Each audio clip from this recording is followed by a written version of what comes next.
Hello guys, this is Just Rosie, and kung ikaw yung tipo ng tao na nagtatanong sa Panginoon, Lord, bakit mo pa to inalaw sa buhay ko kung kukunin mo lang din naman? Makinig ka. Marami sa ating mga tao, we don't understand bakit inaalaw ng Diyos ang isang bagay sa buhay natin pero hindi naman nagtatagal. Yung tipong nasanay ka nang nandyan siya, nasanay ka nang may ganito, nasanay ka na sa posisyon na mayroon ka, pero bigla-bigla na lang darating sa point na mawawala sa'yo.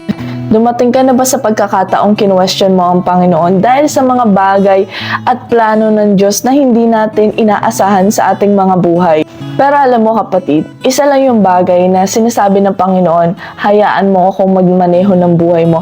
Tayo kasi mga tao, okay na tayo sa, okay na ako sa ganitong buhay, normal na buhay, simple lang, ganyan. Pero ang gusto ng Panginoon, nag-e-expand tayo. Lumalawak yung kaalaman natin sa mundong ito para maunawaan din natin na hindi natin kayang mamuhay kapag wala ang Diyos. I want to be successful. Yung bagay na yun, yung word na yun, sobrang napakalawak at napakamahabang proseso nun. Kung gusto mo maging successful or maging matagumpay sa buhay mo, marami kang pagdadaan. At ganun din sa ating mga buhay.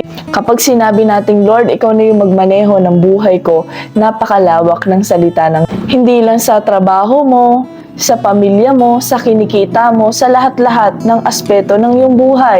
Hinahayaan mo ang Diyos na magmaneho sa buhay. At kapag sinabi ng Diyos na dapat kakanan tayo at ang gusto mo ay papunta sa kaliwa, dapat susunod ka sa Panginoon. Ang pagsasabing na Lord, ikaw ang magmaneho ng buhay ko ay ibig sabihin nun, ano man ang gusto ng Panginoon sa ating buhay, ayaw man natin yon or gusto man natin, susunod at susunod tayo.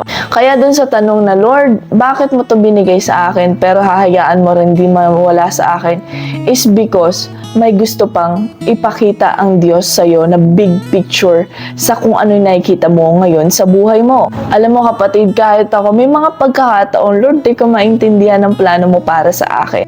Pero kapag dumating na yung time para sa'yo, na ipapaliwanag na ng Lord sa'yo unti-unti, mamangha ka na lang. Na ito ba yun? Ito ba yung plano ng Diyos? Kaya pala ako naririto. Hinahanda lang pala ako ng Panginoon sa pinakamalawak niyang plano sa buhay ko. Kaya kapatid ko, nandoon ka sa posisyon na tinatanong mo ang Panginoon is mas lalo ka pang magtiwala sa Diyos.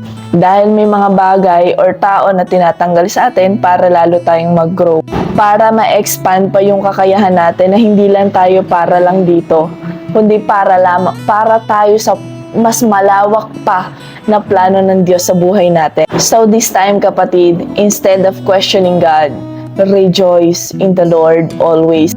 At least, di ba, hindi si Lord ang nawala sa'yo, kundi yung mga tao, or posisyon, or yung mga bagay na nasa iyo, ang nawala. Dahil naniniwala tayo na ang Diyos ay mas mayaman higit kesa sa lahat. Higit kesa sa posisyon, or sa mga tao na meron tayo dito sa mundong ito. Katulad ng mga sinasabi ng mga leaders natin, mawala na ang lahat, wag lang si Lord. Dapat ganun din tayo. God bless you kapatid!